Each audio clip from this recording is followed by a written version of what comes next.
Good evening and welcome back to another edition of Beyond the Backstage Pass. I am your host, Vince Edwards. You may know me from Sound Image Productions, and we've also got a couple closed roadie groups on Facebook called Death by Loadout and the Backstage Pass. Tonight with me is my dear, dear good friend and co-host, Kyle Thomas. How are you, sir? Great, man. Another day, another dog biscuit. Oh, man, we have this infinite supply of dog biscuits. You keep coming in here and working your little heart out, doing great things. This week we've been very busy. And we have. We made a couple inroads on some projects we got going on, and some, the phone's ringing a little bit, and we're making plans. What's going on with you? Man, I'd just like to thank Jimmy Lyons really quick for last week's show. That was amazing. Good to catch up with one of my teachers. Isn't he the best, though? I mean, I loved that guy all through college, so it was amazing seeing him again. He really is one of my favorite people on the planet, and I've got a lot of close friends, and so it might seem like I overstate that, but Jimmy is a really special guy, and it was just great to see him, and I hadn't seen him for a minute, so I had a lot of fun with that, too. Yeah, and how crazy is his life changed and pivoted? We've all made that rotation in some way or another through, COVID, so it's interesting to see his approach. It was awesome. I feel like Jimmy has more, he's more universal. His pivot, I think, was probably smoother because he's an incredibly sharp, incredibly intelligent man. And although our business is really punctuated by many, many very bright people, but Jimmy has a way, like I said on the show last week, I don't know anybody who's ever had a bad word about him. I would say every one of my friends over the last 40 years in this business has definitely had a bad word to say about me at least once or more times. And I can't say that about Jimmy. So it was kind of seamless. But yeah, if anybody could pull it off, it's fucking Jimmy, man. Yeah. He's a special guy. Yeah.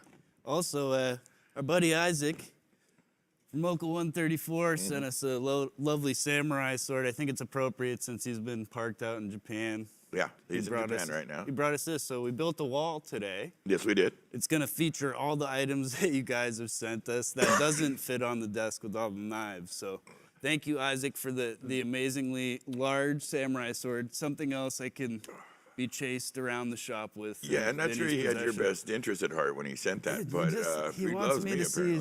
He knows I'm a track star. I can run faster than him, so I'll be okay. Yeah, you're gonna be just fine. It was a very thoughtful gift from our friend from Japan. Yeah, he's very nice. Thank you, brother. And he's a sweet, sweet man, and we appreciate it. Thank you, Isaac Ames. Hey, your brother J Hetrick, he also sent us, I think his interpretation of, he calls it Welcome to Cell Block Earth. That's right. But it's this really kind of, I hate to say it, a Dead Kennedy spin off of a shirt, but it's his idea of Biden and the New World, which came out pretty cool. I think so. Jayhawk is the singer for the Infirmities, and he's also Mr. Hat, graphic designer, extraordinary graphic designer. He made our brand for us, and he made those shirts. He makes extremely cool, punk rock flyers and album covers and shit. And he can really do anything. And he made that shirt, and I think his logic, according to what he said to me. He sent you some stickers too. Yeah, really cool stickers. We're gonna stick these. These will all go on our. That one's going on your car. No, I don't put stickers on my car. Fucking no. I mean, he really likes bumper stickers. Everybody send bumper stickers. Me and my brother were out with Hagar during the Can't Drive 55, and everybody was like, "Look at this great!" And we're like, "You can't put that on your fucking car. This is begging to be pulled over. This is so dumb." Yeah, I was like, okay, but Sammy was big on branding things. I remember our backstage pass used to say, "We work for Sammy." Yeah, really. It was really he wanted to be sure everybody understood you worked for him, and we were proud to do it. But so I got a rule from that day on, no more stickers on cars. But he was doing the Welcome to Cell Block Earth. We talked about this at a lunch we had a couple weekends ago. And he was saying it just came to him as an inspiration because we're all kind of at the time when he was making this up, we were all stuck in the house because of the current situation, and it became a worldwide event, and that's what he thought to do, and so it's a creative type thing. And it's a cool representation. So it was kind of based on that, and the guy, you try to stop an artist, they just come up with cool shit. Right, he's got an eye for it, man. Yeah, and these shirts he does an extraordinarily good job. He's really his finished product of things are very professional and very well realized. So hats off to Jason. Oh, look, your wife's chiming in here. Love of my life is more like it. Says, hi, beautiful people. I'm so happy to be here. Yeah, no, I'm so crazy in love. I'm the luckiest goddamn guy in the world. I get to hang out with my friends, play around with things that make other things loud, and I know. It's just, what more do you want? So Great many shake. faces in Inception right now. Just Are you talking three. about my chins? My extra Three chins? Why right are you now. being like that? What the hell? What the hell was that? It was a little shot No across chin. the bow, was it? No chin representation. Okay, all right. Maybe Just too many a little, faces. a little sensitive lately. Hey, so I also have to turn a little bit sour just for a minute because I heard Max DeLacy, a local 134, passed. It's not sour. It's yes, that happened, and it's Well, sad. I And feel like they've been losing a lot of good people lately, and unfortunately, we have to touch on these things. folks pass away, but he was a younger guy, and it's a sad thing, and it affects a lot of people, but it is a part of life, and we wish his family and the crew and the IATSE folks, of course, which we have close relationships with, all the best, and our hearts go out to them. If there's anything we can do here at Sound Image or Beyond the Backstage Pass, please reach out to us. Yeah, many blessings. Absolutely, brother. So I think the last hurrah of us the past couple of days is finishing a Sweet Strings commercial. Oh my God, this dude has been killing it. We're gonna pull it up for you guys in a minute, but All right, get ready for, it's a little embarrassing. Well, we try our best here, we're roadies, for Christ's sake. Again, we make things loud, we lift up heavy stuff, we got deadlines, we have a different skill set. But our friends do things, and we want to support them. And in this case, it was our friend, Sam Hurley, and I guess a couple of his buddies came up with this cryogenically treated guitar strings, and me with us, you're a guitarist. I'm a half-assed guitarist. The building's full of people. we're just a bunch of has-beens. I think it never was. We're never was. But we wanted to help him, and so we made him a little commercial for his strings, because they're a good product, first of all. And I know a lot of guitar techs out there that could maybe be served by maybe looking into these things and maybe do a little bit less work in their profession. Yeah, and they were nice enough to give us a discount code. It's a backstage, all one word, and it gives you 15% off. So Where do you go to? Sweetstrings.net? Sweetstrings.net, I believe. .net. I think Mikey posted it up in the description and the comments as well. So if not in the comments, I'll post it in a second here once we're done up. All right, very good, very good. Go check those guys out. You can save a couple bucks on them and get some really, really good guitar strings. Yeah, let's roll this thing. Oh, we got a commercial to show you. All right, forgive us for our amateur hour scene here. Give it to him, Mikey. Hi, I'm Vince Edwards, the host of Beyond the Backstage Pass, and you may also know me from Sound Image Productions. I've been in this industry for over 40 years, and I've stopped at every point along the way. Early in my career, for over 10 years, I was a guitar tech for some of the biggest rock stars in the world. And I tell you, recently I found a product called Sweet Strings that would have made a big difference back in the day. You can see we've thrown them on a few of the guitars we have here in the shop. A few of my different friends and myself have played these guitars. They're fast, they got great action. It's a hell of a good product. They're cryogenically treated, which helps them stay in tune much longer. If you're in the game, you've got a finicky artist, and you want to save yourself some trouble, I suggest you go out and buy Sweet Strings. You can buy Sweet Strings at any local music store or on the internet at sweetstrings.net. All right, in my defense, we didn't charge anybody for that. We just gave that away. Like, here, buddy, see if you can do anything with this. You killed it. It's very sweet of you. You're lying, but thank you. It's very nice of you.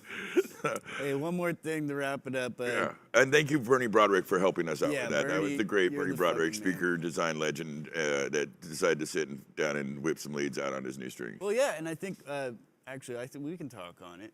We hopefully the next couple of shows here we'll have a little segment breakup of offering our previous guests back up for a 5-minute just rehash of what they've been up to and kind of give us a rundown of what's been going on since they've been on the show. What's their latest projects? What we may have talked about already on the show that they were developing or getting involved with, that where it's gone from there. So we've talked with, today we were on the phone with Scotty Ross, Robert Scoville, Greg Price. Thank you, man. My brain's shutting the fuck down.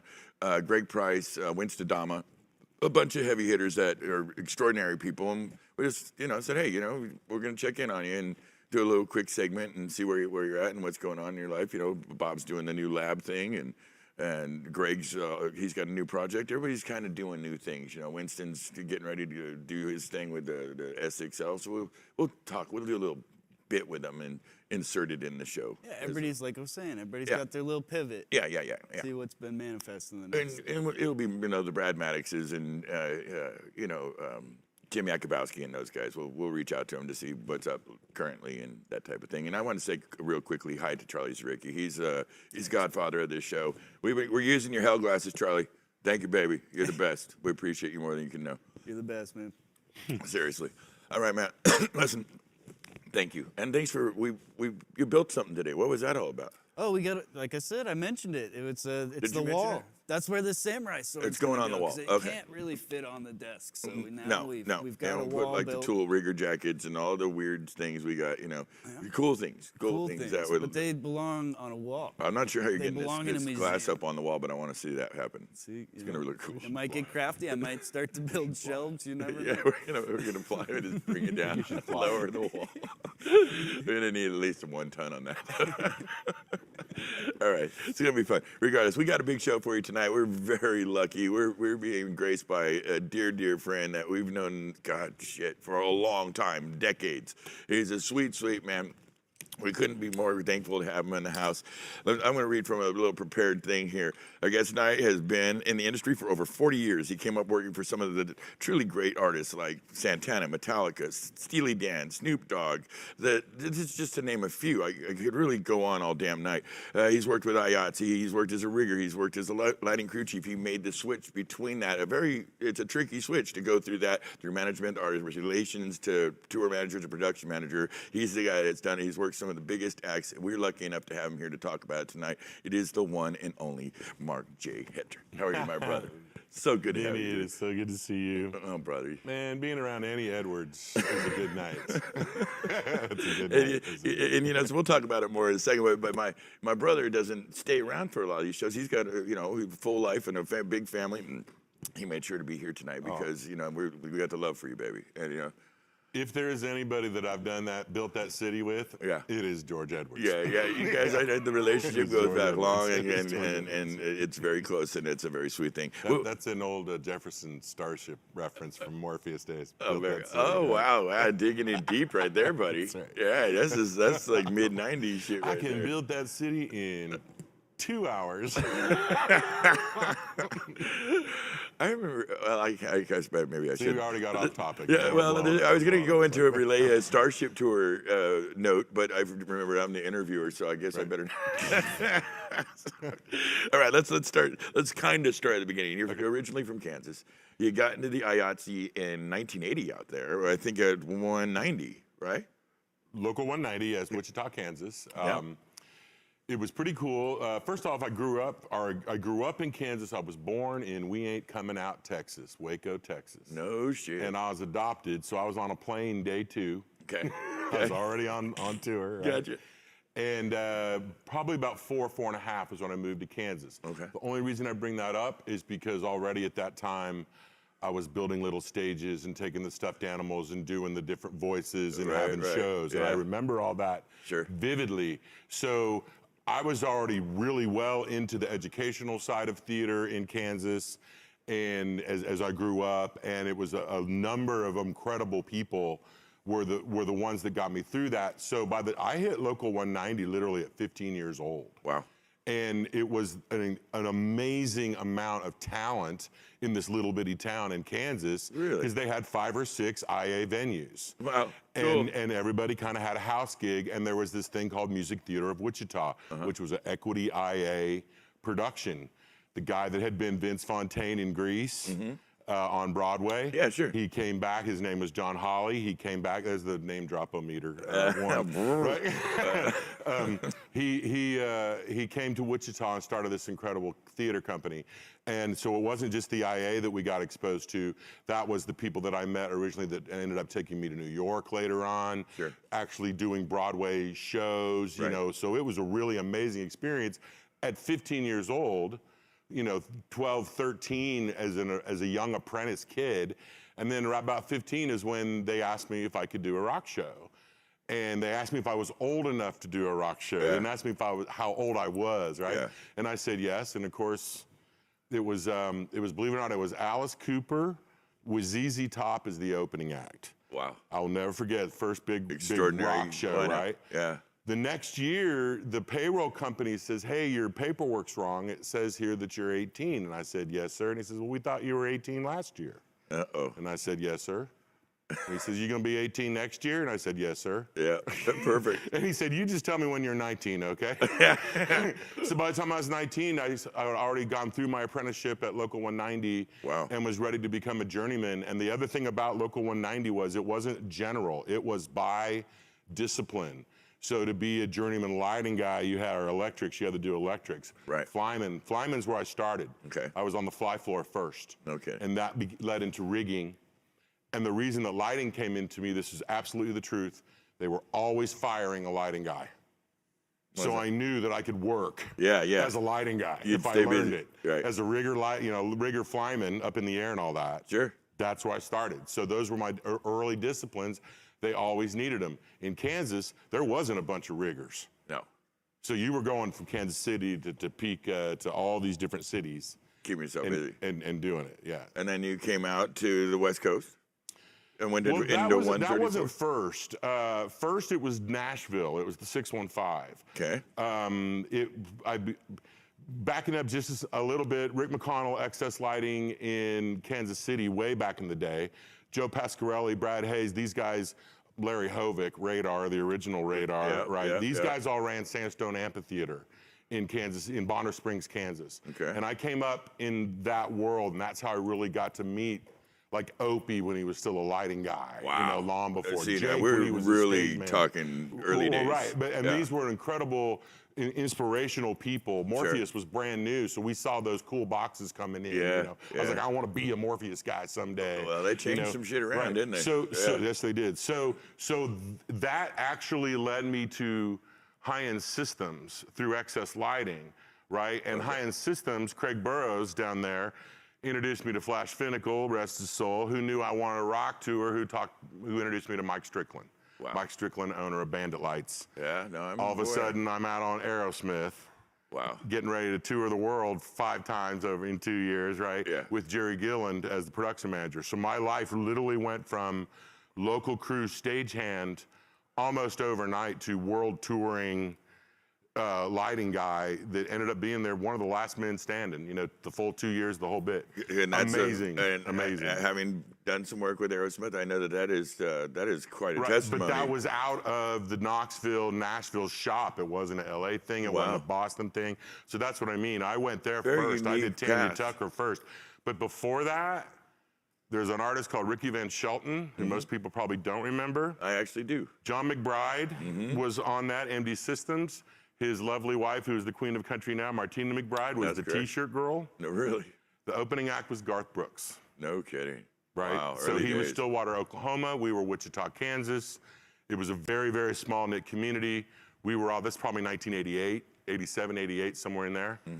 And so there was the Nashville connection. I knew Strickland, I knew McBride. Yeah. I knew these people. Still a guy from Kansas.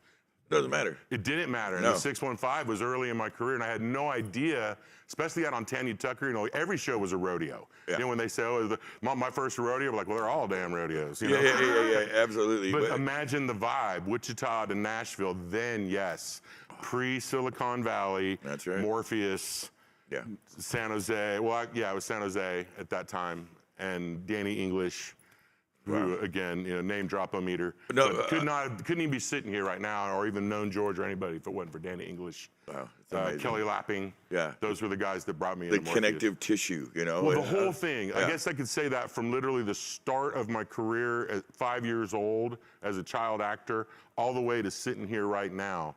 It's the incredible people that I've had the opportunities to work with, to be part of their productions, to give whatever I could bring to it.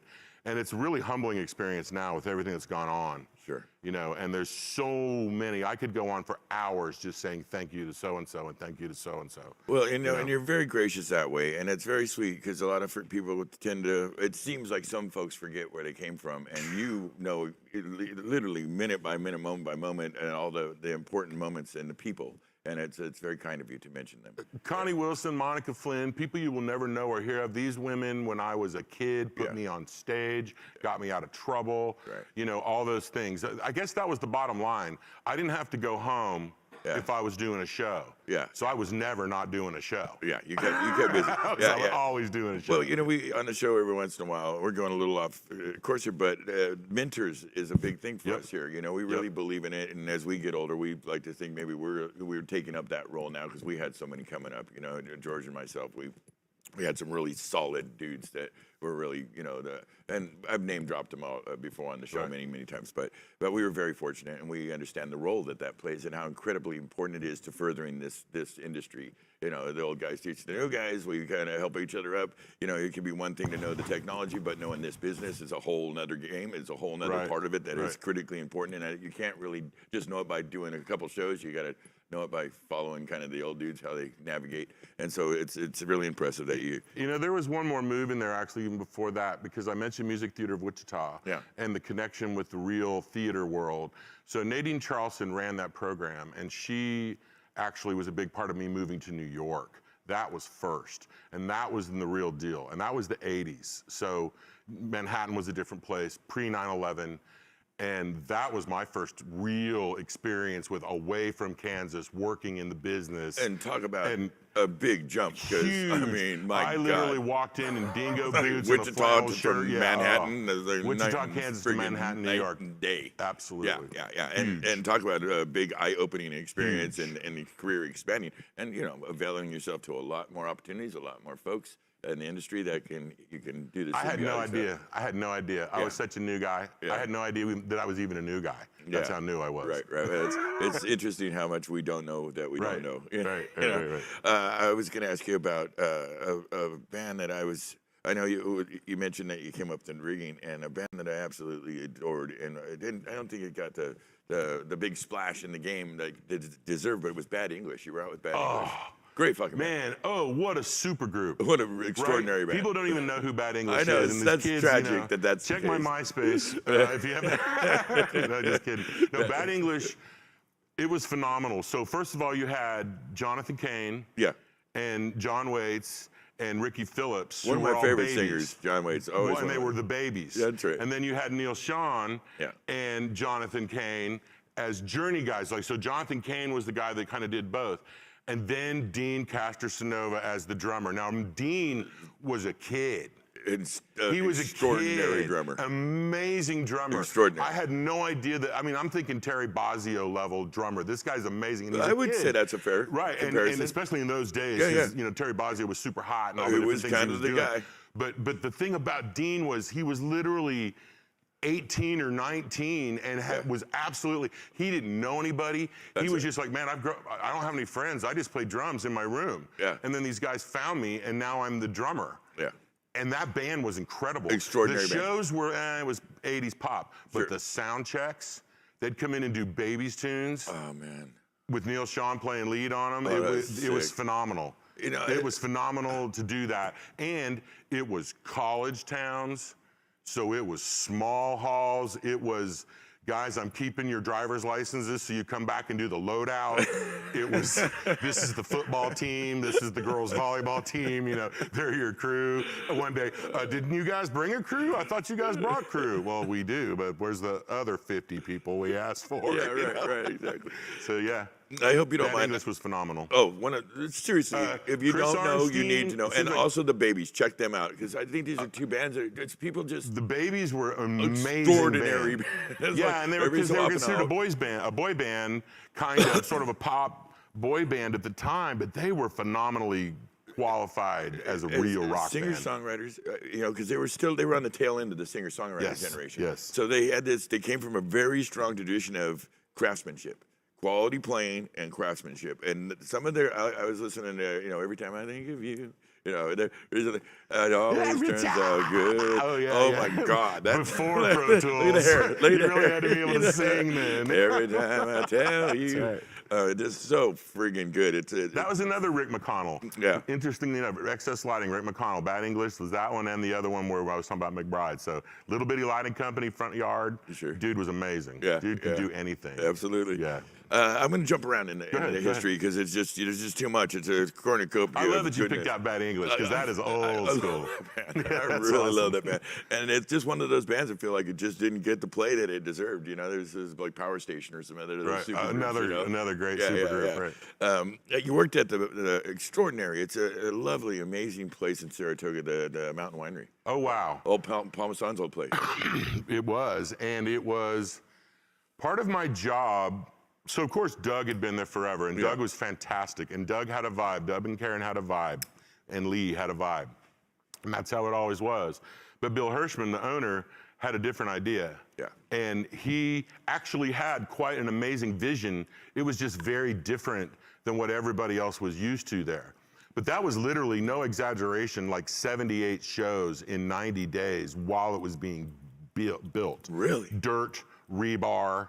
You know, I joked about MySpace before, you know? Sure. Okay, so there was always this thing about crossloads at the Mountain Winery, right? It's a tough load. It's a tough load in. Yeah. Well, first thing I was like, I've been touring my whole damn life. I know tons of drivers can get their truck right there by the stage. Me and Nope, you hell would no, fucking we do ain't it. gonna do that. No way. I don't know. Like, stop. so we started griefing drivers by posting the 53-footer mark as they would put the thing right next to the stage, right? Yeah, idiot-proof We it a could little get bit. some guys to get down. And this, again, MySpace, brand new, early, social media hadn't happened yet. This was like a thing. You could go online and see pictures of us putting the truck next to the stage. Cool. Right? So that whole season, everybody's giving me shit. I'm sorry, but giving me shit because I'm trying to get people to blow off the crossload and come to the stage. But they've always done the crossload there, right? Oh, yeah. And I'm like, no, we don't need to do this. This is crazy. still kinda So lean on Bill that Hirschman, there. and I've never been with a property owner, venue owner, primary contractor, and designer all in the same guy. And he's like, Mark, what is it that you need to get these trucks down here earlier? And I'm like, well, it'd be nice if that berm was gone. He's like, consider it done. I'm like, you're gonna blow out that whole, like all those trees, and I'm like, it'll be done tomorrow. Wow. Sure enough, great alls and everything just came in, and I was like, well, they can't argue with it now. No. You can't put a truck in there with that. You can't drive, Yeah, you know? exactly. And then the way that we did the buses, because it was the same thing, the bus drivers would not go up there. So Some of those switchbacks are rough. it is man. tough. It's a tough thing. Yeah. A beautiful place. Incredible. Extraordinary. Incredible place to Top see of a a show. mountain, it's And like- again, yeah. Bill Hirschman's vision Yeah. was to upgrade that environment, but they didn't realize that what it was the funky old winery that they liked, not the brand new arena looking place outside, Yeah, right? I think you're right, yeah. So the buses, those guys, and again, I love bus drivers, and my karma is never piss off the bus driver because I That's- live on the bus, yeah, right? pretty smart And rule. most rock and roll bus drivers, unless they knew me from a tour, they weren't even going to try it. Yeah. They just were like middle finger in the air. That's We're correct. coming down here, get Yeah, a van. That's right. So I walk down there, the 45-footer, and it's Branford Marsalis's orchestra. So it's a sit-up bus. It's just a Bowers bus Sure. from the airport. Straight up- right? straight Or up maybe bus. Butch Hankey, name drop-o-meter, might have done it. I think maybe he arranged it. But one of the heavy players in transportation in the Bay Area arranged it. right? Exactly. Guy pulls up and the gate guard calls me on the radio and says, hey, the bus is down here. Do you send a van? I'm like, we didn't get a van. They said they could make it. They were going to be in a van. Well, they're in a bus. So I go down in the golf cart. Yeah. Open up the door. It's Half this hour later. Russian guy. Right, takes a half hour to get down there. Yeah, in a It's golf this cart. Russian guy speaks very little English, opens the door, and I say, how long you been driving a bus? He says, first day. Oh, shit. And I'm like, you got to drive up that mountain? He goes, yes. And he goes, you scared? He goes, nope. And I go, let's go. Follow I jump me. in. He drove straight up that mountain, griefed every professional rock and roll bus driver I ever saw, didn't miss a beat, drove right up that thing like it was nothing, parked it. And I was like, from now on, the buses are coming up the mountain. That's awesome. It was. That is awesome. Then, last show of the season. Yeah.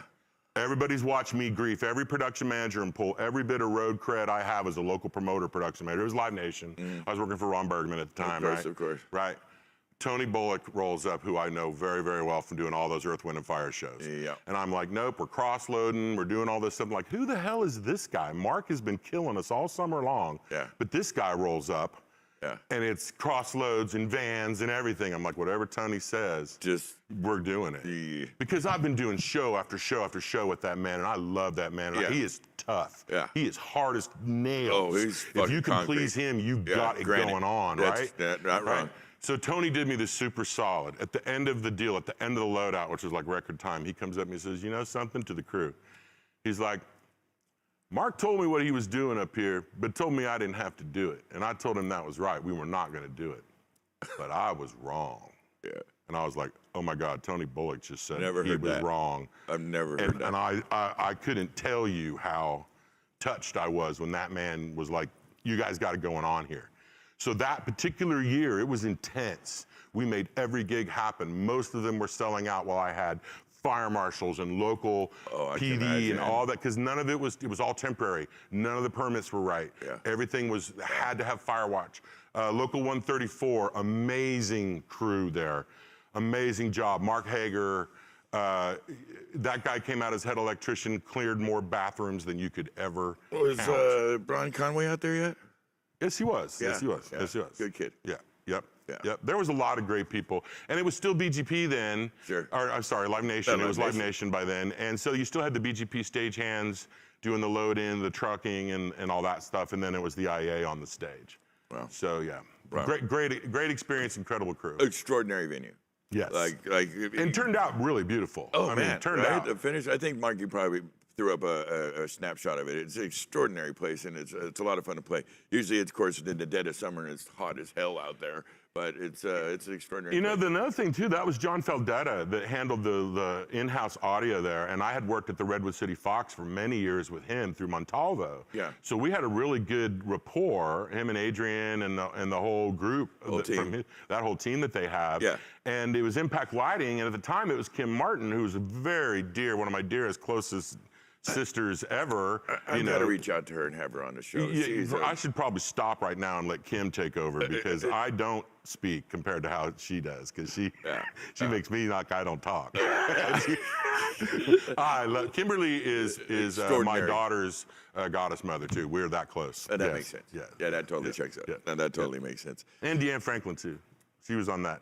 Well, we had Deanne on the show. Yeah. She's If we ever get to Natalie Merchant in this, we'll cover both of those. Actually, two. Natalie's in here because she's one Okay. of my favorite artists. Okay, I good. absolutely love Natalie Merchant. Deanne's out doing the San Francisco Opera with Fuki and all them. The outside thing they're doing. So she got 3 weeks of straight work. And She took this kid from Kansas to Rainbow Grocery back in the day. Yeah.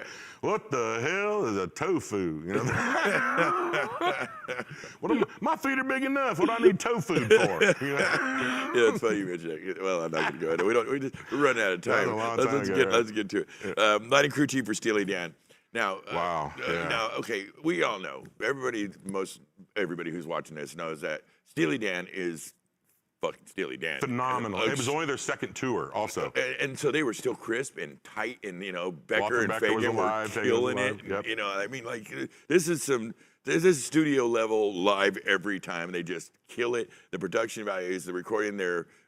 Most people in our industry know that many front of house engineers tune their PAs to Steely Dan. Yeah. Now, most everybody knows that. Now, some folks they'll use a Toto song or some other things, but it's a very common thing to ring your system out with a Steely Dan song. I wanted to ask you. I had to stop you for talking about this before. Now I actually know the answer, but I don't think people it do. probably depends on who the front of house guy is. Sure, I believe it was Dave Morgan, if I remember correctly, at that time. Mm-hmm. So first of all, Doug Casper and Tom Kippett, rest his soul, Sure. Tour manager and production manager. Tom Kippett, one of the top Probably guys in the kind of a world. legend. Eddie Hart, he was amazing. So that He tour was owned the dialed 80s in. and the early And 90s. Greg Mulphy was the operator, and he was the LD, and Troy Garcia was the operator. So we had a really heavy everybody. Jeff Rabbits was the designer.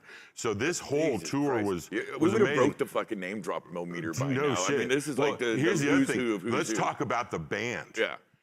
Ricky Lawson, Tom Varney. Extraordinary. I mean, Phil Collins, drummer, and Sting's bass Well, player. these are Wayne really some of the Krantz best players in the game of all time. And Yeah. you want to talk about high production values. Sound check was a full-on rehearsal with a chart guy. Yeah. No exaggeration. No, that's they would right. do arrangements, anything, and this is, again, the 90s, so we had to have certain kind of printers with us, all that stuff to be able to do whatever the new arrangement was. Yeah. And Donald and Walter were there Yeah. every day. You know, sound check was rehearsal. It wasn't just sound check. So we do a line check, a sound check, then rehearsal. Yeah. Every day. The Linharts sang.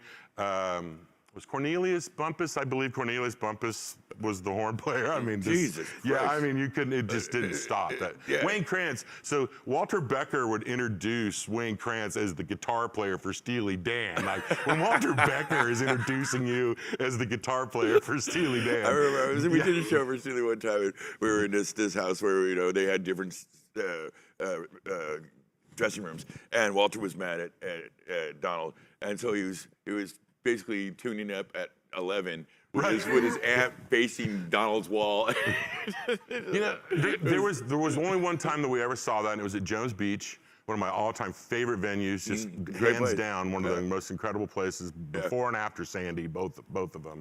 Yeah, Sandy totally. Yeah, but it was like the thing about Donald Fagen's people is it reminded me of the whole sort of weird like Lou Reed, that whole world, right? Yeah, All the kinda Andy New York. Warhol people came Yeah, out yeah. to see us out at Jones Beach. And so there was like these super straight, like Steve Wozniak and guys like that hanging with Walter Becker. Right. And then there was the whoever's left of Andy Warhol and all of that world hanging with Donald Fagen. It was the avant-garde. strangest backstage area ever at Jones Beach that night. But there was a thing. It was like a thing, you know? Yeah, but there's a distinct separation. Everybody was doing different chemicals. Exactly, and you know, I think it worked out in the music. You know, there's, you know, I've often said that for people that got this anti-drug stance, which, you know, drugs are bad, but if you got to hang up about drugs and it somehow allow that to affect your music sensibilities, will go throughout half of your albums right now. Yeah. Because they helped out quite a bit on some of the best music ever made.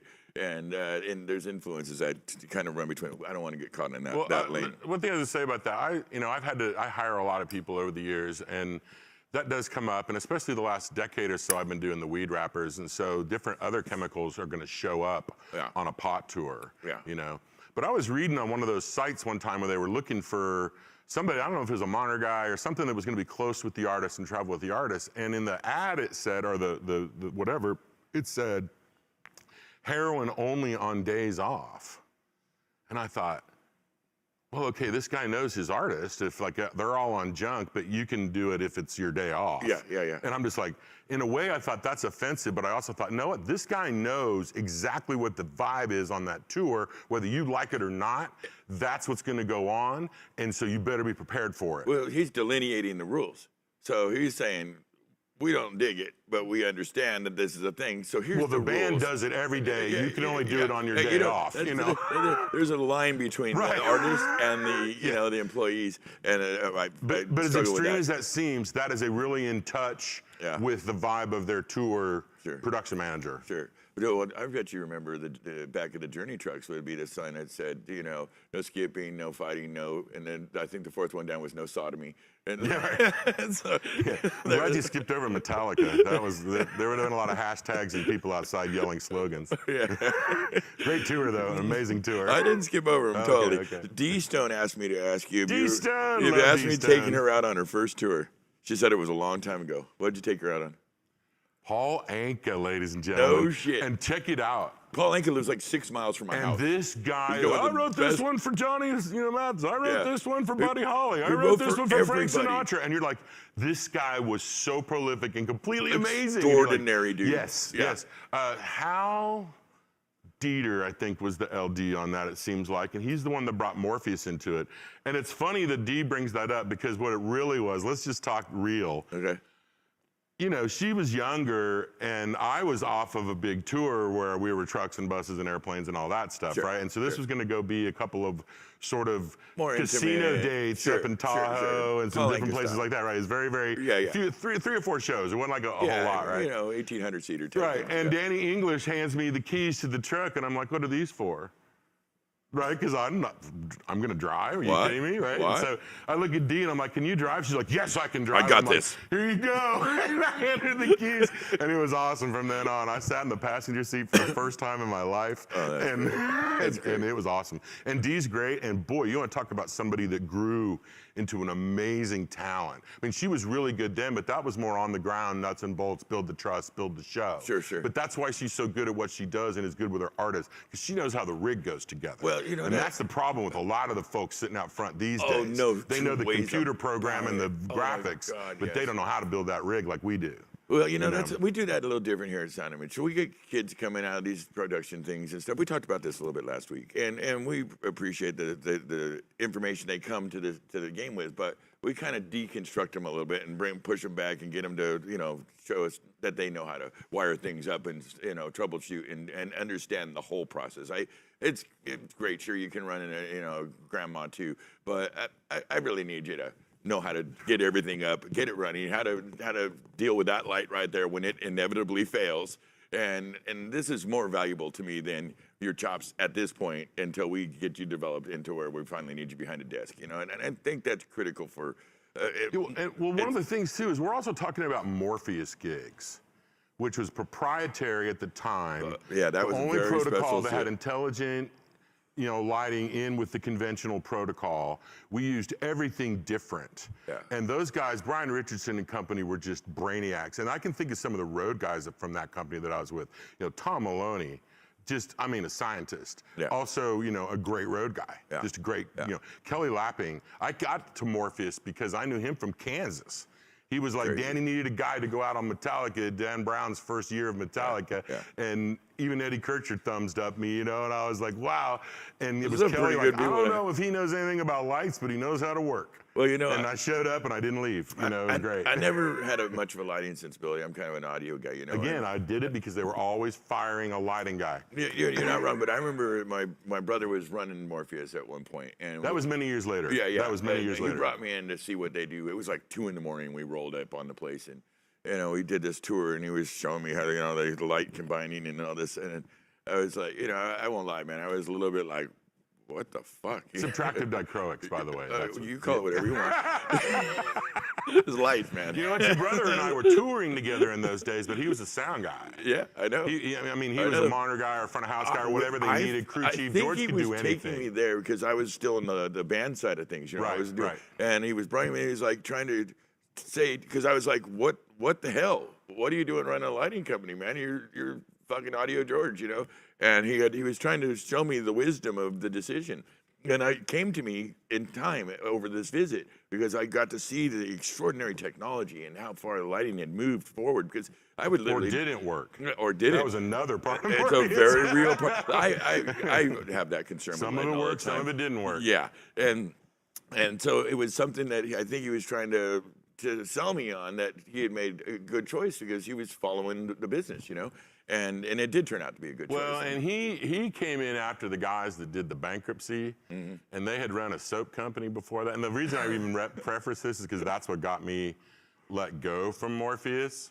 It was so funny because I had no idea the people I was meeting that night, because it was a B-52's gig. It was a private show called Silicon Planet. Okay. Right? Hartman Studios wasn't Hartman yet, but it was still Matt Guelphy. Oh, sure. Right? So Yeah. he was the project planner, and we were in some kind of hangar somewhere in San Jose, and I wouldn't Was hang this the like rig. early 90s? It would have been 96 or 7, Mid-90s. somewhere in there, mid-90s, right? Gotcha. So Silicon Planet was just happening, and those kind of big corporate parties were just starting to go on, right? Yeah. So again, B-52s was the act. So it was Mr. Schwab, it was Mike Hall, it was, Yeah. you know, all the heavy hitters, Some everybody serious was there. players, yeah. I refused to hang the rig because there was cracked wooden beams everywhere. Oh, Jesus Christ. And I wouldn't do it, you know. It's a and, safety issue. Right. Yeah. And Danny's like, Mark, I need you to hang this rig. And I'm like, Danny, I can't do it. No. And I got to admit, I was not used to the Army Corps of Engineers buildings that they use in the Bay Area now. At that point, I was still definitely just a touring guy. Yeah. Arenas, amphitheaters, stadiums. I Sure, wasn't used to what we do and looking at from low beams to high beams, all the other things that they do to make those gigs work out, right? That's right. My bro, Joe Ham, Come up with the equation. old school, way big time Morpheus bro, just happened to be in town. Danny's like, you need to get over here because Hetrick's fucking not gonna hang this Yeah. rig. Joe walks in, points out a couple places. We hang some points. All of a sudden, everybody's happy again. Okay. Right? Yeah. So one of the owners comes up to me and says, you know, we have this certain way that we need Morpheus to run nowadays. And I, of course, with my mouth, say, well, I tell you what, as soon as you show me how to clean my laundry, because you work for a soap company, I'll show you how to hang a lighter rig. And you're And telling I never worked for no, let me Morpheus say, again you're after telling, that. and you lost your job, as you're saying. That happened On the spot. Crazy. I didn't even know how that happened. I couldn't even, I just, and You know, the there's funny a few thing of those. is, There's a few of those in my career. You know where why I you was got like, fired? Because you were fucking right. I was right. George would admit it. Oh. I was right. Oh, Those guys no, didn't yeah. know anything about what they were doing. Yeah. And I was like, you're telling me Yeah. to put all these big corporate mucky mucks under an unsafe rig. Who are they going to talk to if something happens? Oh, they're coming. Not you. Nope. Nope. Me. What the hell were you thinking? What you were just you killed thinking Charles doing Schwab. that? Right. Exactly, exactly. See, now, old school Bay Area for 25 some years. Yeah, hey, who cares? Fly it. Yeah, it's fine.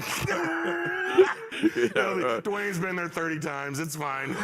We're just wandering all over the place. We're using up our ahead, time. go, Let's throw these kids some fresh meat. You know, they come in for the big names. Let's talk about Snoop Dogg. Your relationship with Snoop Dogg. It's long. It's storied. You know, I was out with you guys with Slightly Stupid. That was fucking That was extraordinary. wild, yeah. Was that a Will Bracey time? Yeah, Was Will Bracey remember in Slightly Stupid? the what the hell was that tequila brand? They had the tiki huts behind the stages, and I don't drink, and I was hammered for that whole thing.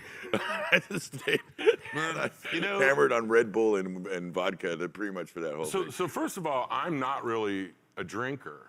Me either. That wasn't really ever my vibe. Yeah. Now, part of that was because I was almost always had to be the professional adult, whether I was handling the act, being the crew chief, getting my guys back to the hotel. Sure. You know, pretty much my whole time, Sure. I couldn't be all the way out there. You know, now not that there wasn't some '80s rock and roll where there were certain Colombian products. I don't know what you're talking about. It was minor. Are you talking about the periodic table? There was, there's some metaphors that we could use. But I never spent any money on it, I never spent any time on it, but I was always a burner. Always quality indica. That was my thing. From really, really early on in Kansas, it was You're hard a to get back discerning then. man. I That can was attest my to thing. that. Absolutely. And it was just really, it kept me even, it kept me safe. I never had any really big, problems. So really, it wasn't Snoop first, it was Wiz Khalifa. Of course. And before Amazing Wiz artist. Khalifa, what had happened was, again, Jason Bullock, Morpheus connection. Back in the day, he's 18, 19 years old, a shop kid in what we were just talking about. Now, go 10, 15, something, 20 years down the road, I had just left Stanford University after being technical director there for quite a few years. And I was ready to do something, and he calls me up, literally, he's like, Grandpa, we need a stage manager like you would not believe out here. And I'm like, who's it for? And he says, it's for Wiz Khalifa. And I'm like, what the hell's a Wiz Khalifa? I had no idea. And I had no idea about hip hop or any of that stuff, right? Yeah. So I did a few tours with Wiz as production stage manager and a couple as production manager. But Mark Holloway is actually the head of all that. He's the tour manager and the production manager primarily for Wiz. But we've worked together all these years. Well, 2016 was the High Road Tour, which was Wiz and Snoop together. So I was production overall, so handled both acts, got tight with their, at the time, tour manager, production manager, Paul Hopner, incredible guy. Yep. Handled a bunch of stuff on the tour itself. It was a sweet tour. Live Nation was so happy. We made boatloads of money. Oh, yeah. We were 150,000 under on labor. They loved us. Oh, that's good. And we had 10 trucks. It was a big, there was a lot of stuff in the amphitheater. Wiz and Snoop. And it was Wiz and Snoop together, and they performed together, so it wasn't like them separately. So literally what happened was one day I get a call into the dressing room, and Snoop says to me, Paul's out, you're in.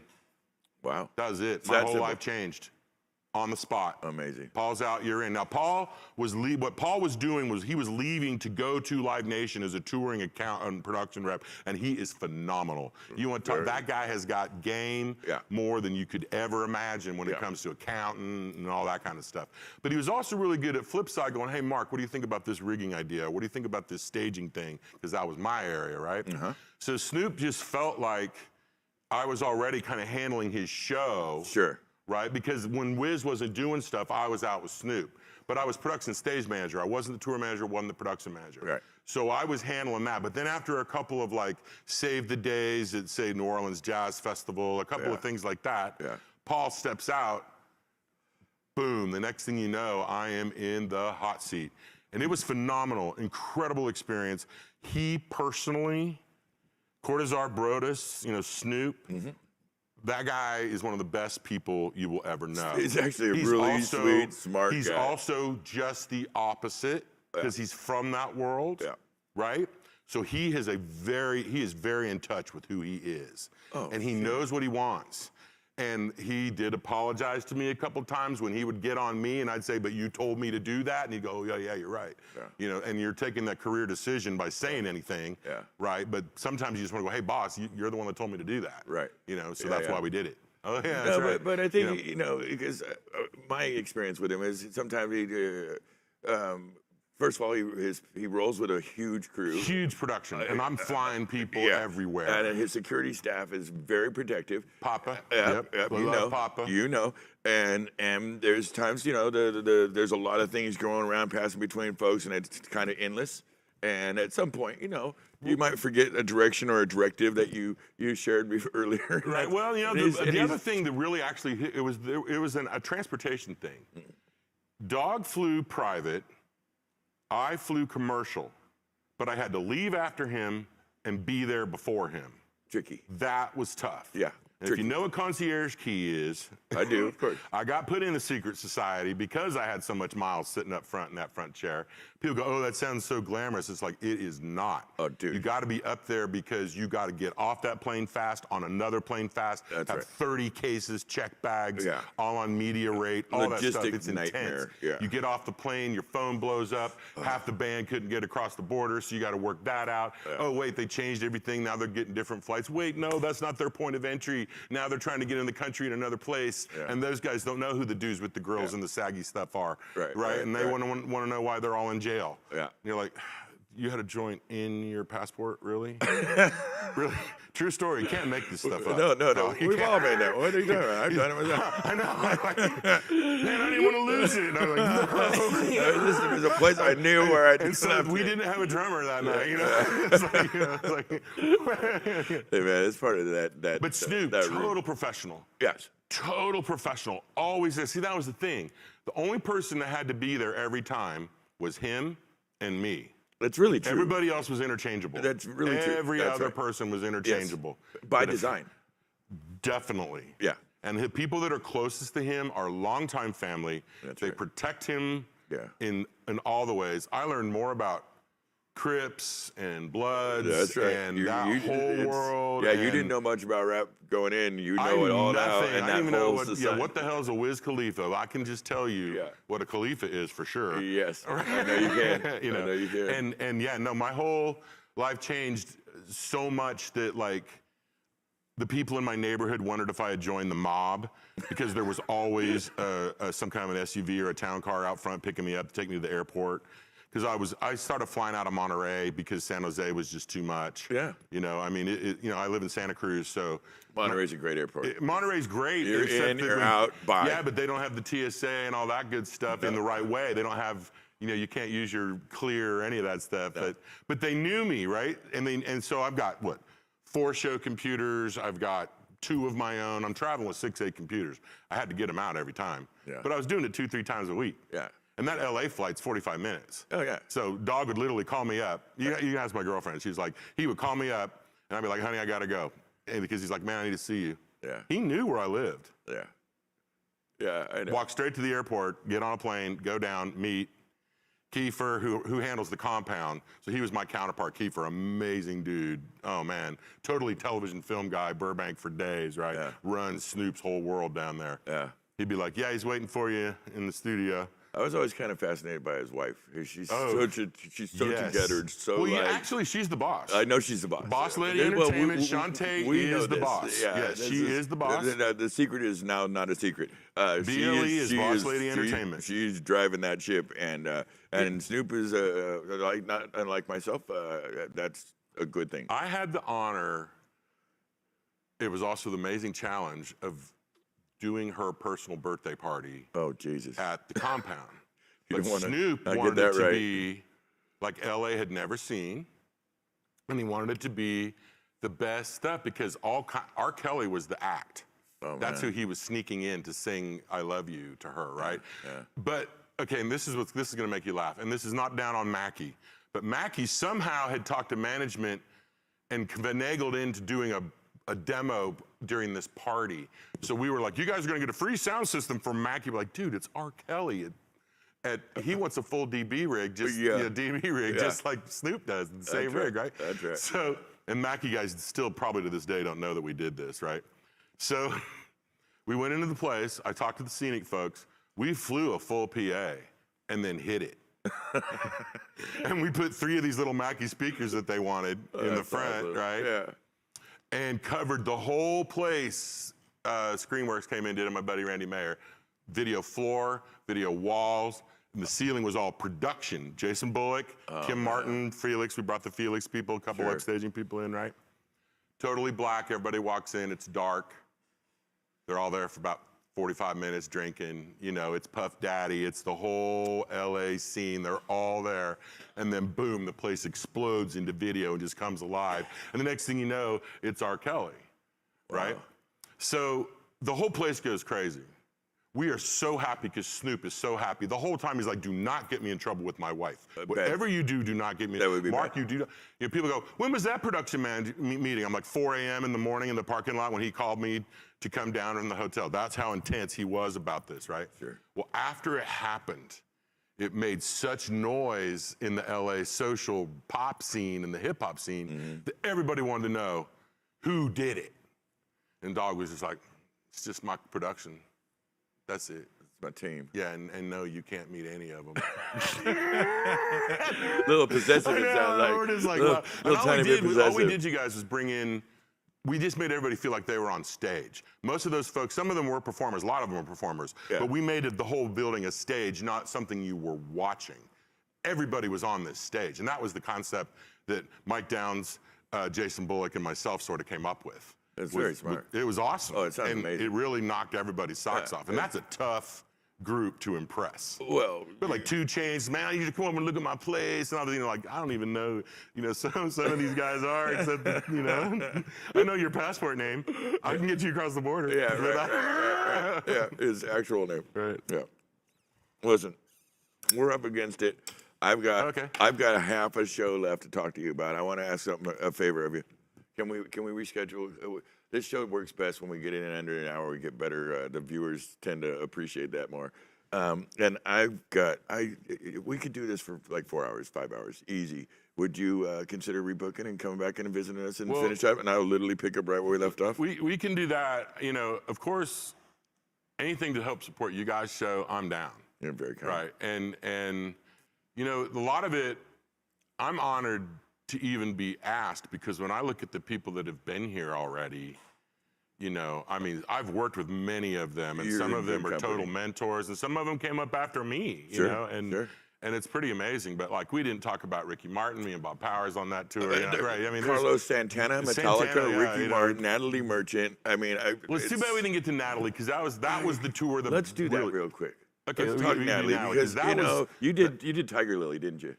Not only was it Tiger Lily, it was her first anything as a solo artist. It was supposed to be Post 2 weeks. 10,000 Maniacs. Maniacs was done. That album was extraordinary. I was on Reba McEntire. Yeah. 48 trucks of massive 500 moving lights, but we had a 3-week break.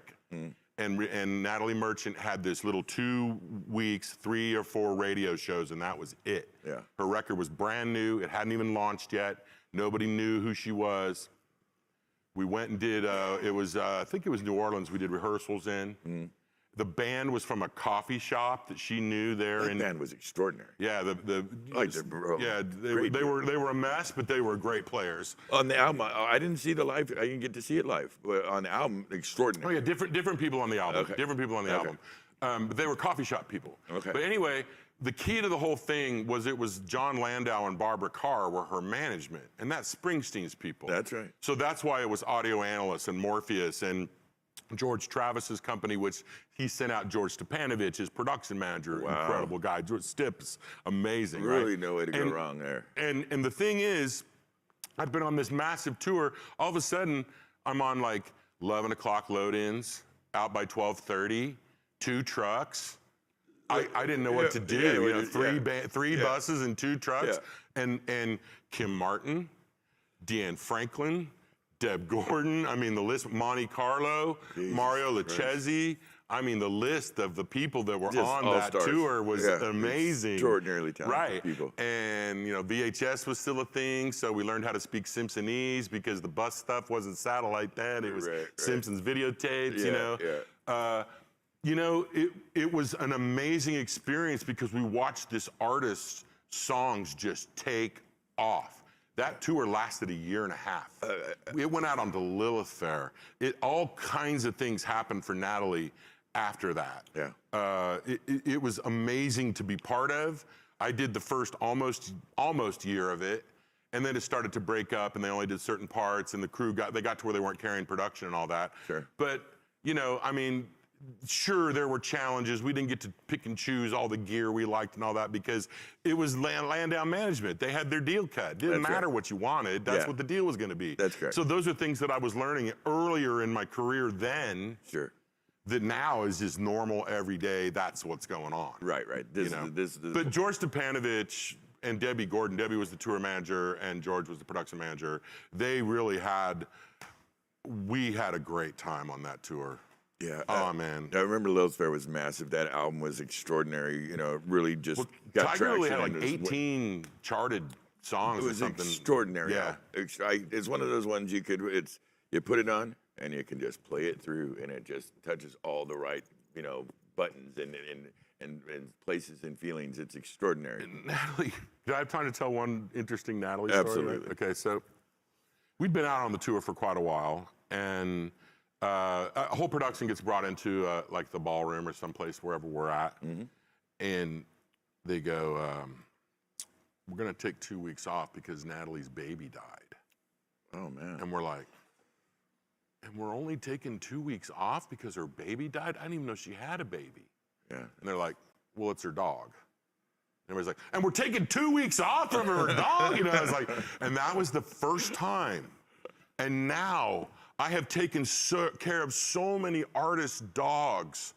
I think that was my entry level into handling an artist, right? To realize that, yes, we were taking a full 2 weeks off because she lost her dog. It's got her messed up, and she can't go put out the multi-million-dollar show for the next 2 weeks.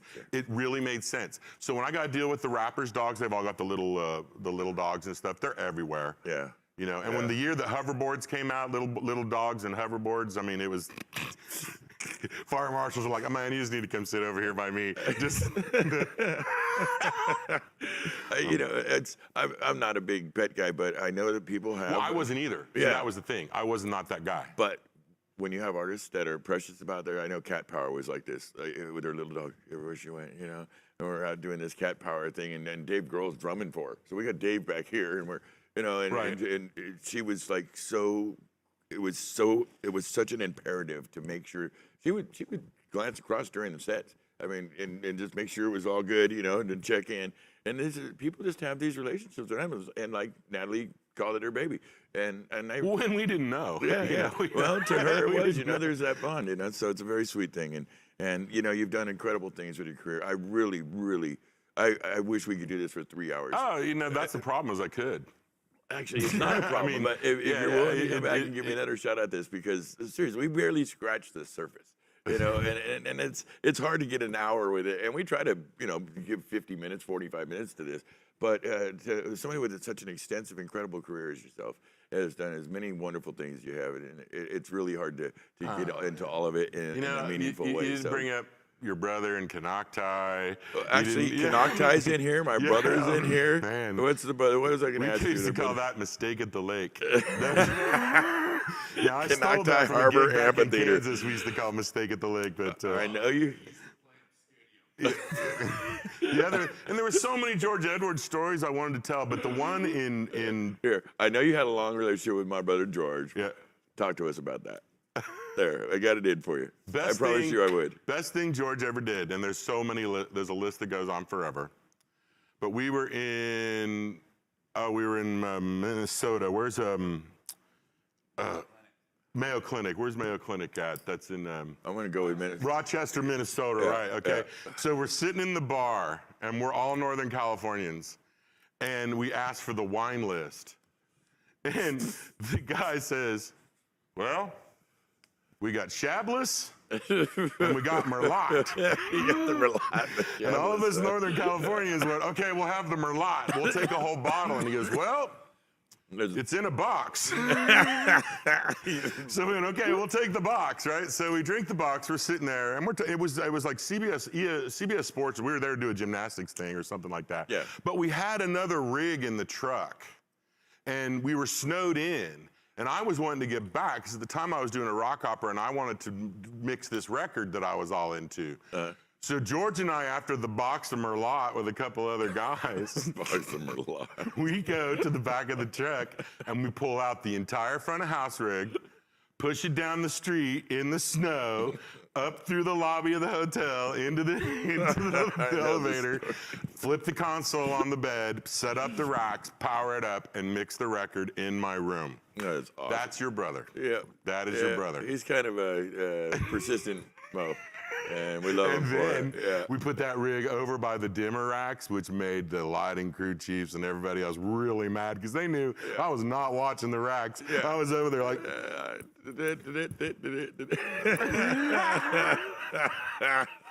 yeah.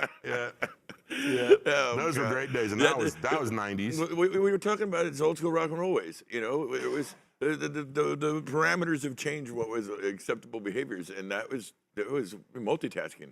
You know, taking advantage of the time we had with the people we had in the I gear. think you said it, or was it Kyle that said it? Everybody, it's in your commercial that everybody's a guitar player or something at some point. Well, everybody has some sort of an artistic thing. I grew up an actor kid. You know, you were talking about how I'm an out-of-work actor. I just do production to pay the bills. Right. You know, Sure. and I've just done really well at it, I guess. So, Yeah. 3 kids through college.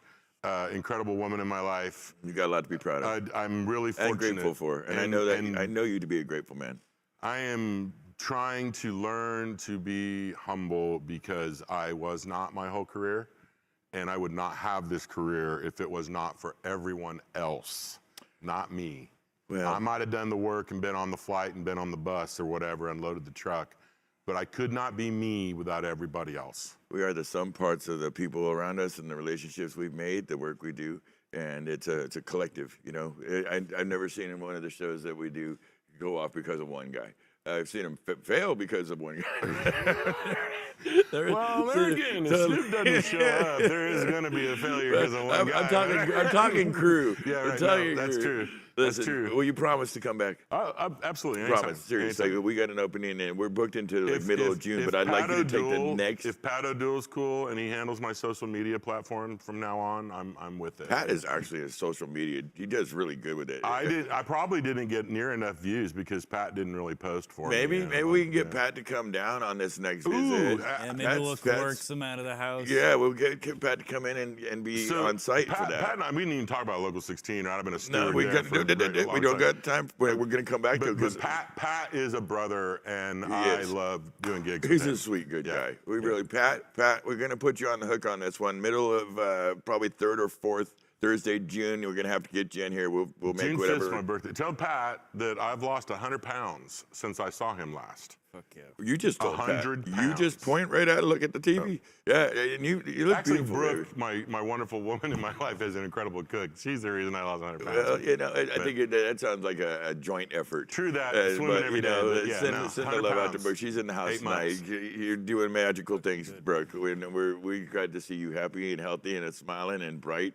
It's good stuff. If I could do it at 390, I better be able to do it at 250. Hey man, you know what? We're all in the right trajectory for the things that are important to us, and you know you're important to us. And you being on the planet a long time and healthy and feeling right is what we want. In June, I should be at that 250, so we'll see.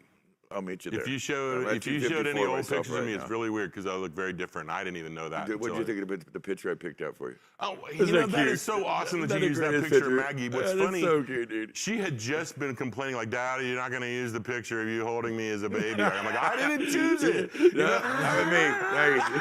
I did that. He was like, Because every time she's like, "Thank you, Dad, for always having my back," I always send her that picture. She's in New York going to private art school now, right? Sure. Thank you, Snoop Dogg. Right. And Wiz Khalifa.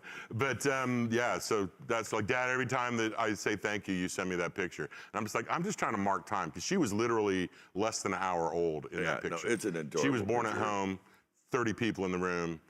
She went from her mom's breast to my chest. That's the picture. It's a very sweet moment, Yeah. and I just thought it kind of, for me, Thanks for it using kind that, of summarized because you that's when to last me. time I That's was kind of how 250 I pounds. see you, and that, it's like, it was, I don't know, I thought it was kind of perfect. Thank you very much for being here. We'll see you again in June, okay, baby? I'm so honored to be here, and thank you so much. And you know what? I didn't name drop Bob Powers. You know, Rock and roll Bob Powers. Bob's been Powers. on the Brother. show. We love us some Bob. You know this. He's an early attendee. I won't even get half as many views as he gets. Bob is actually a scientist. Bob saw that a couple shows before him was Robert Scoville. You know, it's fucking Robert Scoville. I mean, you know, Def Leppard and everything he's done. And so he's like, yeah, I got to get more hits than Bob Scoville. So he made admission, and he just took. He's like, Bob's freaking unstoppable. I love Bob Powers. Yeah. That is actually, you know, Kim Martin's the goddess mother. Yeah. Bob Powers is the godfather he's for my daughter. goddamn good for the company. woman that, for the young woman that you put that picture of. Yeah, Meg. That's Bob's goddaughter. That's very goddaughter. good thinking, because Bob would kill for her, I'm sure. Oh, he's the man. Yeah, He's the man. Bob does not play, and we love you, Bob. Thank you for coming on the show. We'll see you soon again. Thanks to all you guys. Thanks everybody on the crew. I got swag coming for you. Oh, that's very sweet. Definitely. Thank you very Swag. much, my brother. Listen, man, thanks for staying with us a little long. We're going to have our dear friend Mark back. Again, it's just a guy that's, you know, come on, 40 years, man. I can't get it done quick enough. And there's so many things we were going to talk about. You just got to trust me. Dude, you picked out too big of a nugget. I know, I do that sometimes, and I do it because I love the people, and I want them to know about what it takes to do this damn job. We love what we do. We really do. We have this is in our souls. We feel this to the core, from the bottoms of our feet to the tips of our hair, and we really believe in it. And so the people I bring on here, and that's what makes an interview like this so easy, is because I love and respect this man. And it's because we're getting older, and at some point we're gonna have to hand this off to the audience folks out here, which most of you are roadies and in the game, and to the young crew, to folks like this guy. And so that's what it's all about. We're trying to share stories, and as the game kind of changes, to us the business doesn't. The business of doing what we do is about 100%. You can't do 110%, but you can do 100%. We need you to give it all. We care about the audience. We care about the end user. We care about this game. And so that's why I bring on the people I bring on. I hope you appreciate it. We love you. We appreciate you, you know, sharing your time with us. We know there's a lot of choices out there. Next week, we've got an extraordinary cat on our show with us. It's the great Ken Barr. Ken Barr, you got this Ken's books. Ken is a writer. He's an extraordinary. He wrote We Are the Road Crew. We Are the Road Crew. He's a filmmaker. He was out with Alice Cooper, Stone Temple Pilots, Kiss. This guy has seen and done. Ken Barr is an interesting cat. He's done extraordinary things. We're going to have him on next week. You're going to enjoy it. Thank you for tuning in. We do this every Thursday night, 7 p.m. We hope to see you again next week. Until then, be kind, be good, be well.